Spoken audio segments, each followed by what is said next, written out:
여러분, 뱃살이 줄지 않아 답답하셨죠? 밥을 줄이고 채소만 먹고 운동까지 해도 뱃살은 그대로라면 진짜 이유는 따로 있습니다. 문제는 의지가 약해서가 아닙니다. 나이가 들며 우리 몸의 세포가 돌처럼 딱딱하게 굳어지기 때문입니다. 세포가 딱딱해지면 아무리 좋은 음식을 먹어도 흡수가 되지 않고 노폐물은 쌓이기만 합니다. 그래서 살은 빠지지 않고 혈당은 올라가는 겁니다. 그런데 희망은 있습니다. 굳어버린 세포를 다시 말랑하게 만드는 방법. 바로 아침에 마시는 소금물 한 잔입니다. 하지만 아무렇게나 마시면 효과가 없습니다. 정확한 방법과 올바른 소금을 선택해야 합니다.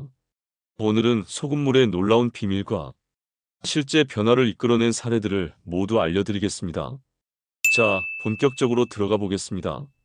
세포는 왜 딱딱해질까? 젊을 때 피부를 떠올려 보세요. 손가락으로 눌러도 금세 탱탱하게 돌아왔습니다. 하지만 나이가 들면 눌린 자국이 오래 남습니다. 이건 피부만의 문제가 아니라 우리 몸속 세포 전체가 굳어가고 있다는 신호입니다. 세포를 주방 환풍기에 비유해 보겠습니다. 환풍기가 녹슬면 기름때는 빠져나가지 않고 신선한 공기도 들어오지 못합니다. 세포도 마찬가지입니다. 딱딱해지면 영양소가 들어가지 않고 노폐물은 쌓이게 됩니다. 그 결과 당분이 세포 안으로 들어가지 못해 혈액 속에만 둥둥 떠다닙니다. 그래서 혈당이 높아지고 남은 당분은 지방으로 변해 뱃살로 쌓입니다. 이것이 바로 식단을 줄여도 운동을 해도 효과가 없는 근본적인 이유입니다. 병원에서는 이를 세포막의 유동성이 떨어져 인슐린 저항성이 높아졌다고 설명합니다. 즉, 세포가 문을 닫아버린 상태라는 뜻입니다. 그런데 왜 하필 소금물일까요? 나이가 들수록 몸속 미네랄은 점점 고갈됩니다. 특히 나트륨, 칼륨, 마그네슘 같은 전해질이 줄어들면서 세포막의 문이 닫혀버립니다. 이때 소금물은 부족한 미네랄을 공급해 세포의 문을 다시 열어줍니다. 닫혀있던 세포가 활짝 열리면 포도당이 세포 안으로 들어가고 에너지로 쓰일 수 있게 됩니다. 결과적으로 뱃살은 빠지고 혈당은 안정됩니다. 소금물의 5대 효과를 말씀드리겠습니다. 첫째, 뱃살이 줄고 피로가 사라집니다. 세포가 열리면 포도당이 지방으로 쌓이지 않고 활동 에너지로 변환됩니다. 그래서 뱃살은 줄고 몸은 가벼워집니다. 둘째, 혈당이 안정되고 당뇨 증상이 완화됩니다. 소금물의 미네랄이 세포막 통로를 열어 혈액 속 당이 세포 안으로 들어갑니다. 당이 소변으로 빠져나가지 않고 에너지로 쓰이면서 혈당이 내려갑니다.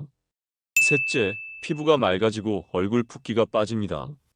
소금물은 세포 안팎의 수분 균형을 조절해 불필요한 붓기를 줄입니다. 세포가 수분을 머금으면서 피부가 촉촉해지고 탄력을 회복합니다. 넷째, 만성 염증이 줄고 면역력이 강화됩니다. 세포에 쌓였던 노폐물이 배출되면서 염증 수치가 내려가고 아연과 마그네슘이 면역 세포를 활성화합니다. 다섯째, 변비가 사라집니다. 소금물은 장 운동을 자극하고 장 속으로 수분을 끌어들여 변을 부드럽게 만듭니다. 힘겹게 보던 변이 시원하게 나오면서 장 건강이 회복됩니다. 서울에 사는 68세 여성 환자분은 뱃살 때문에 고민이 많았습니다. 식사량을 줄이고 운동도 했지만 체중과 허리둘레는 줄지 않았습니다. 특히 집안일 조금만 해도 금세 지쳐 소파에 누워야 했습니다. 그런데 아침마다 소금물 한 잔을 마시기 시작하면서 달라졌습니다. 일주일 만에 몸이 덜 무겁고 집안일을 해도 덜 지쳤습니다. 2주가 지나자 허리띠가 헐렁해지고 체중도 조금씩 줄기 시작했습니다. 무엇보다 생활 속 활력이 돌아온 것이 가장 큰 변화였습니다. 또 다른 74세 여성은 오랜 변비로 고생했습니다. 3일에 한 번 화장실에 가는 게 일상이었고 약을 써도 효과가 일시적이었습니다. 하지만 소금물을 꾸준히 마신 지 열흘 만에 매일 아침 시원하게 볼 수 있게 됐습니다. 20년 넘게 괴롭히던 변비에서 벗어나니 삶의 질이 달라졌다고 합니다. 76세 남성은 잦은 비염과 감기로 늘 힘들었습니다. 환절기마다 콧물과 기침에 시달렸고 상처도 잘 낫지 않았습니다. 하지만 소금물을 마신 후 면역력이 강화돼 감기가 와도 금방 지나가고 회복 속도가 빨라졌습니다. 그렇다면 어떤 소금을 선택해야 할까요? 중요한 건 아무 소금이나 먹어서는 안 된다는 겁니다. 마트에서 쉽게 살 수 있는 정제염은 나트륨만 있고 다른 미네랄은 거의 없습니다. 그래서 매일 아침 마시는 소금물에는 적합하지 않습니다. 가장 기본적이면서도 추천할 수 있는 건 천일염입니다. 천일염은 바닷물을 자연 건조시켜 만들어 마그네슘, 칼슘, 칼륨 같은 미네랄이 남아 있습니다. 가격도 저렴해 부담 없이 쓸 수 있습니다. 죽염은 천일염을 대나무통에 넣고 고온에서 구운 것으로 미네랄이 더 농축되어 있습니다. 다만 가격이 비싸고 제조 과정이 복잡하다는 단점이 있습니다. 히말라야 핑크솔트는 철분을 비롯한 다양한 미네랄이 풍부합니다. 특히 철분 덕분에 특유의 분홍빛을 띠고 여성 건강에도 도움이 됩니다. 용융소금은 복사열로 구워 중금 속 걱정이 적고 맛도 깔끔합니다. 프리미엄 소금 중에서도 가성비가 좋다는 평을 받습니다. 어떤 소금을 선택하든 중요한 건 정제염이나 가공소금 대신 미네랄이 살아있는 소금을 고르는 것입니다. 많은 분들이 질문하십니다. 그럼 소금물은 언제, 어떻게 마셔야 하나요? 첫 번째 원칙은 아침 공복에 마시는 겁니다. 밤새 땀과 소변으로 빠져나간 미네랄을 보충하기 위해서입니다. 빈속에 소금물이 들어가면 세포로 흡수가 훨씬 빠르게 이루어집니다.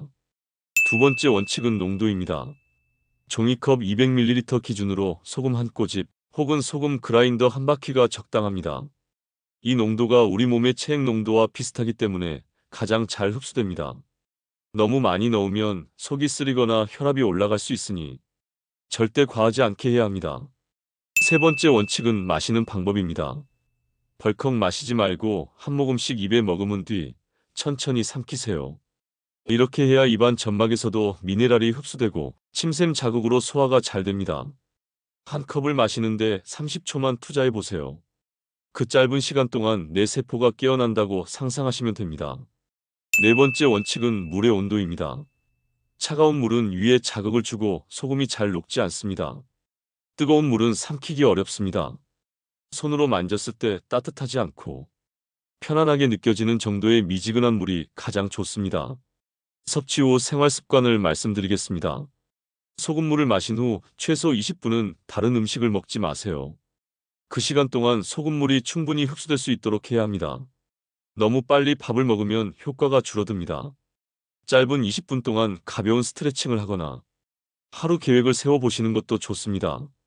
또 소금물을 마시면 자연스럽게 갈증이 생길 수 있습니다. 이건 몸이 수분 균형을 맞추려는 정상 반응입니다. 이럴 땐 물을 조금씩 자주 마셔주시면 됩니다. 하루 1.5리터에서 2리터 정도가 이상적입니다. 무엇보다 중요한 건 꾸준함입니다. 하루 이틀 마시고 효과를 기대하면 안 됩니다. 세포가 변하고 몸이 적응하려면 최소 3개월 이상은 지속해야 합니다. 가능하다면 6개월 이상 꾸준히 해보세요. 몸이 완전히 달라졌다는 걸 느끼실 겁니다. 소금물 섭취 시 주의사항이 있습니다. 건강법은 아무리 좋아도 안전이 최우선입니다. 특히 다음에 해당하는 분들은 반드시 의사와 상의해야 합니다. 첫째, 고혈압 약을 복용 중이거나 신장 질환이 있는 분들입니다. 소금물이 약물 효과에 영향을 줄 수 있기 때문입니다. 둘째, 신장 기능이 많이 떨어진 분들입니다. 정상 기능의 30% 이하라면 나트륨 배설 능력이 부족해 위험할 수 있습니다. 셋째, 심장 질환 환자입니다. 심장은 전해질 균형에 매우 민감하기 때문에 반드시 전문의와 상담 후 시작해야 합니다. 넷째, 임신이나 수유 중인 여성입니다. 이 시기에는 나트륨이 부종을 악화시킬 수 있고 태아나 모유에도 영향을 줄 수 있습니다. 소금물을 마신 후 나타날 수 있는 반응은 다음과 같습니다. 소금물을 시작한 첫 3일에서 5일 동안은 소변이 잦아질 수 있습니다. 이는 몸속 불필요한 수분과 노폐물을 내보내는 과정이니 정상입니다. 일주일 정도 지나면 안정됩니다. 만약 속이 쓰리거나 메스꺼움이 생긴다면 농도가 너무 짙은 경우입니다. 그럴 땐 소금을 훨씬 적게 줄이고 며칠 쉬었다가 다시 시작하세요.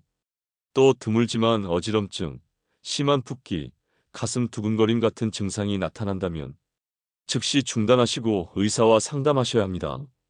건강을 위한 방법이니만큼 몸의 신호를 반드시 존중해야 합니다. 소금 선택의 현실적인 방법을 말씀드리겠습니다. 많은 분들이 소금 고르는 걸 귀찮아합니다. 그래서 포기하는 경우가 많죠. 제가 1500일 동안 소금물을 실천하며 깨달은 건 편해야 오래 간다는 겁니다. 티스푼으로 소금을 재서 물에 넣고 젓는 과정이 번거롭다면 소금 그라인더를 활용해 보세요. 컵 위에서 한 번만 돌리면 딱 적당한 양이 나옵니다. 히말라야 핑크솔트는 그라인더 형태로 많이 판매되고 가격도 합리적입니다. 이런 작은 편리함이 습관을 오래 이어가게 합니다. 소금물을 3개월 이상 꾸준히 마신 분들은 공통적으로 이렇게 말합니다. 아침에 몸이 가볍다. 예전보다 덜 지친다. 집안일을 해도 숨이 차지 않는다. 얼굴이 덜 붓는다. 혈당 수치가 안정된다. 무엇보다 뱃살이 줄어 허리띠가 헐렁해졌다. 이건 단순한 체중 감량이 아닙니다. 세포가 다시 살아나면서 몸 전체가 젊어지는 변화입니다. 그래서 이 방법을 세포 리셋 건강법이라고 부르기도 합니다. 여러분, 건강을 지키는 방법은 생각보다 단순할 수 있습니다. 아침에 일어나 미지근한 물 한 잔에 소금 한 꼬집을 넣어 마시는 것. 이 작은 습관이 세포를 살리고 뱃살을 줄이며 혈당을 안정시키고 피부를 맑게 하고 면역력을 강화합니다. 하지만 중요한 건 욕심내지 않고 안전하게 꾸준히 하는 것입니다. 오늘 들으신 내용을 바로 실천해 보시되 몸에 이상 신호가 오면 반드시 전문가와 상담하세요. 여러분 모두 활력 있고 건강한 노년을 보내시길 바랍니다. 오늘 내용이 도움이 되셨다면 좋아요와 구독 부탁드립니다. 다음 시간에도 더 유익한 건강 정보로 찾아뵙겠습니다. 감사합니다.